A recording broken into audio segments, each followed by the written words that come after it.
So, do you want to know what's no joke? It is traffic on 680 from the South Bay to Walnut Creek. If you leave at any point after 2:30, you are screwed. And they don't have those express lanes done yet. It's a complete mess. There are a couple accidents. It just took me a good hour, 15 minutes to get from Levi Stadium here to downtown Walnut Creek. But the good news is that I still made it to Marucci's in time for my sandwich. I just ate it, didn't even want to put it on the show. And I'm waiting now for about, 45 minutes before the Dwight Clark Legacy Series event starts at the Leisure Center here in Walnut Creek. It's going to feature Steve Young. We're going to see Charles Haley. A lot of big names. A lot of big names are going to talk. John Lynch is going to be there as well. So it's a very 49ers-centric day for me. Going to get some history today. We'll get some good story time and all the proceeds for this event at the Leisure Center, which still may have tickets available. I'm not sure, but all the proceeds are going to go to the Golden Heart Fund in Dwight Clark's name. So that's going to be good stuff. And you know me, I always like tying into the historical aspect of this 49ers franchise. But I was down in Santa Clara for the second open OTA practice of this offseason. What did I learn? Not much today. It was a slow, light practice. Saw Trey Lance out there. The 49ers got a little bit more aggressive with the helmets. No pads yet, obviously, but they did some 11-on-11 work with helmets on. Got to see Aaron Banks. Aaron Banks himself talked after practice today, and he did discuss the fact that he thinks that he doesn't think, he knows that he's moving better at the lower fat content. The weight is just as high. Aaron Banks still around 330 pounds, but he's at a position now where a lot of that fat last year, the rookie fat, the pudge, has turned into muscle. He's moving around a lot better. I put up a video up on my Twitter. I'll probably put some Aaron Banks content up on YouTube as well. Matt Barrow's covering that in the article for The Athletic, summarizing the 49ers day at OTAs. Best play today, Ray McLeod from Nate Sudfeld. They ran, not Ray McLeod, Jermichael Hasty, sorry. They ran Jermichael out on a little wheel pattern, and he went pretty far downfield. Sudfeld laid out a deep pass in front of him. Might have been a little bit too far to be a perfect throw, but Jermichael Hasty made the diving catch on the wheel route down the right sideline. I thought that was the highlight today. Other than that, you had Lance, you had Purdy, you had Nate Sudfeld throwing it around the field. There aren't pads on right now, so it's really tough to get a good gauge on, what the pass rush is actually going to do, how the 49ers are blocking up front. I can tell you that Aaron Banks' physique does look better, so that's big news for the 49ers because they're going to want him to take over that left guard spot for them in this season. But if you have any questions, go ahead and shoot them here. I have a few minutes. Don't want to act like today's OTA session was overly revelatory, because it wasn't. The 49ers are putting that work in this offseason, and that's all that we can really glean from some of these practices until the pads come on. There was a video that came out on the 49ers site, I believe it was today or it was recently, where they had Jimmy Ward mic'd up, and he was complimenting Danny Gray on his speed, so that's good for the 49ers. Danny Gray does need to be fast for this offense to blow the top off of opposing defenses, to stretch defenses out better than the 49ers have been able to in recent seasons. Remember, Kyle Shanahan frequently likes to have that speedster there in his offense. I mean, that's a staple of what Kyle Shanahan wants to do. He brought in Marquise Goodwin in year one.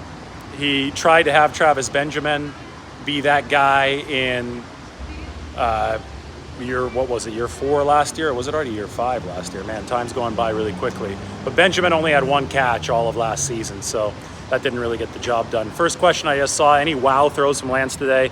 No wow throws from Lance today. Who will make the roster, Jermichael Hasty or Jeff Wilson Jr.? Well, I think Jeff Wilson Jr. is a better shot to make the roster if all the running backs are healthy, because he's bigger, and the 49ers are looking toward those bigger, more durable bodies. They obviously like the physicality that Jeff Wilson Jr. runs with. But in all honesty, the running back position is one that's seen just a recurrence, a carousel of injuries. It just kept on happening here over the years. So that means that not everybody's going to be healthy, and I think that there's a good chance that both of those guys do end up making the final roster, because you've got Elijah Mitchell obviously at the top. You have Trey Sermon, you have Ty Davis-Price, you have Jeff Wilson, and you have Jermichael Hasty. So when you count Kyle Juszczyk in there, you have 5 backs, right? And that's probably the limit to fit on the 53-man roster. So one of those guys that I just listed is going to be on the outside looking in, and I think if everybody's healthy, it's most likely going to be JaMycal Hasty. But the 49ers have never had that luxury. It's never been everybody healthy at the end of training camp. So I think it's more likely than not that both of those guys make the roster, because somehow, some way, those kind of roster log jams seem to work themselves out for the 49ers. Now, speaking of Jeff Wilson, maybe that was the most entertaining thing from practice today. He actually did speak after practice, and obviously, I'm sure, unless you've been living under a rock, you've heard of the Slapgate incident, right? Where Tommy Pham from the Reds slapped Jock Peterson from the hometown team, the San Francisco Giants, over a fantasy football dispute that apparently, according to Jock Peterson, centered on Jeff Wilson Jr. So supposedly in this $10,000 buy-in league where the commissioner is Mike Trout, Jeff Wilson Jr. Is a player of interest because Tommy Pham was upset about Jock Peterson stashing Jeff Wilson on the league's IR or something like that. I don't even know the exact details, but I just asked Jeff Wilson, what does it feel like to have your name in the news for such a ridiculous story? And Jeff Wilson was loving every single minute of it. He said, shout out to Jock for putting me on the team, on the fantasy football team, and he said that his family was calling him. Funny enough, it was actually Robbie Gould who let Jeff Wilson know in the 49ers locker room that he was at the center of Slapgate between Jock Peterson and Tommy Pham. And then, lo and behold, I tweet out Jeff Wilson's quote, and guess who tweets at me? Tommy Pham tweets at me saying, no, you got the facts wrong, man. And I don't know exactly what fact I could have gotten wrong. I was just quoting Jeff Wilson, who is objectively, indisputably been at the center of this. But apparently Tommy Pham takes fantasy baseball way seriously, way more seriously than probably any of us. But hey, there were $10,000 on the line in that league, and maybe even more, because I heard that the last place finisher had to pay up an extra $10,000 beyond his buy-in. So obviously Tommy Pham cares about fantasy baseball enough to slap somebody in plain sight. That's what happened, and he cared about it enough to tweet at me right away when I posted Jeff Wilson's quote. But that was an entertaining aspect of practice today, right after it happened.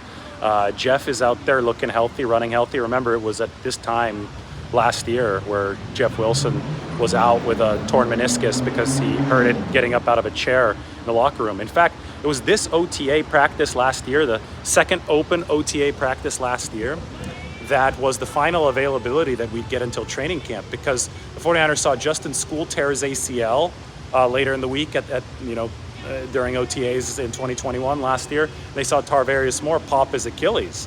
And Kyle Shanahan just said, all right, we're calling it. We're not having any more OTA practices. That's it. So we left the second OTA practice thinking we'd get a third one and a veteran minicamp, but we didn't get any of that. The 49ers just bad karma, bad mojo last year. They didn't like it. They canceled the offseason program from this point on. This year, it seems like the entire league is just more serious about OTAs, about having guys show up. And when mandatory veteran minicamp rolls around for the 49ers, we will see if Deebo Samuel is there. And tomorrow is the first post-June 1st date, right? It's June 2nd, so we'll also see potentially the future of Alex Mack. I talked about that in the video yesterday. The trigger date for the retirement is possible now because the salary cap burden would be easier on the 49ers, but we still do not know where Alex Mack stands exactly with his future. We do assume, though, that the 49ers will release Dee Ford, and that's going to be a whole lot more possible after June 1st, and tomorrow it is June 2nd. To me, that sounds like it is after June 1st. All right, so any more questions? I've been going here for, 9 minutes? Maybe another minute or so, but fire off on some of those questions. I'm in Walnut Creek. That's why I'm not at a studio. I drove up here on 680. It absolutely sucked. That is quite possibly the worst freeway in the Bay Area. It's really bad. I mean, there are a lot of bad freeways in the Bay Area. 101, the Bayshore Freeway, obviously, is not winning any awards. 280 is awesome. Did you know that 280 between San Jose and San Francisco got named the world's most beautiful freeway, and it deserves it?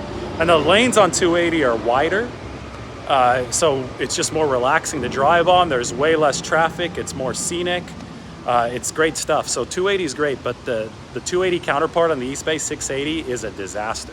Getting up from San Jose to Walnut Creek for the Dwight Clark Legacy Series event that starts in about 30 or 45 minutes with the VIP reception. So I'm doing this from the road for you guys today, from the mobile today, because I'm not going to be sitting down in front of a computer. Also, it's hot in Walnut Creek, even hotter than it is in Santa Clara. Walnut Creek, I think it's like 90 degrees right now. So I'm here in the shade, so it's all good stuff. I'm going to take a look to see if any of these chat comments came across. There we go. Brent Chatterley asks, any word on Mac? No word on Mac. That's not till post June 1st. Not June 1st, post June 1st. That's going to be June 2nd that we would officially find out. And other than that, you guys are awfully quiet today. If the Niners go to a power run scheme, do you think Jennings might get some carries? No, I don't think that Jennings is going to get some carries. He's a receiver. He's a blocker. He's 6'3". Yeah, just not the running back type in my opinion.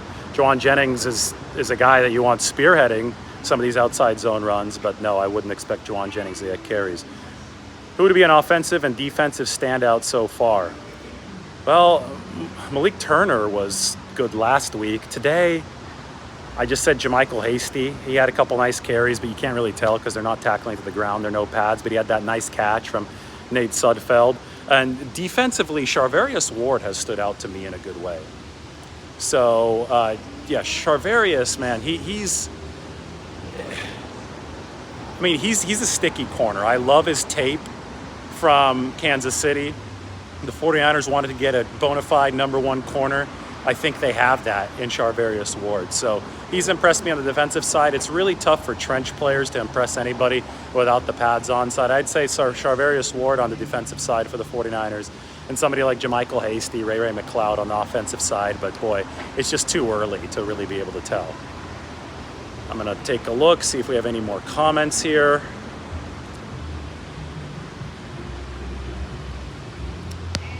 Those are really the only questions I think I can answer. It's really clumsy on this. As I scroll up, you can see my finger touching the screen. This has been live for about 12 minutes, and I'm about to get going. So I just gave you guys the highlights from today. Really, don't read too much into these OTAs. It was I don't want to say a lazier practice, but it was definitely a lighter practice today. The 49ers did put on the helmets for 11-on-11 work. Trey Lance did throw it around the field a bit. D'Amico Ryans is really complimentary of Trey Lance, but we're going to have to just be patient. Hold your horses here. We're probably not gonna learn all too much about what the 49ers are actually gonna look like until the pads come on during training camp, and then more of that happens. They're getting their work in now. It was a nice warm day out in Santa Clara. We saw Trey Lance throw a few more passes. The pads are gonna come on in late July, and hey, we're gonna be back out on the Levi Stadium field, the practice fields next week. But for now, I got an event to go to. Dwight Clark Legacy Series event in Walnut Creek at the Lesher Center. Steve Young, Terrell Owens, John Lynch, amongst others, are all going to be around. So I'm looking forward to it. I'll talk to you guys more about it in a little bit. Everybody like and subscribe to the channel. And I got a lot of footage up from practice today, and more is coming. So make sure you do like and subscribe to the channel. Check it all out. And I'll talk to you all soon. Hope you enjoyed the remote update from hot Walnut Creek. It's like 90 degrees out here, man. I don't know how they do it. It's like 61 in the city right now, which is wild to me. But anyway, everybody like, subscribe, take care. We'll talk to you soon.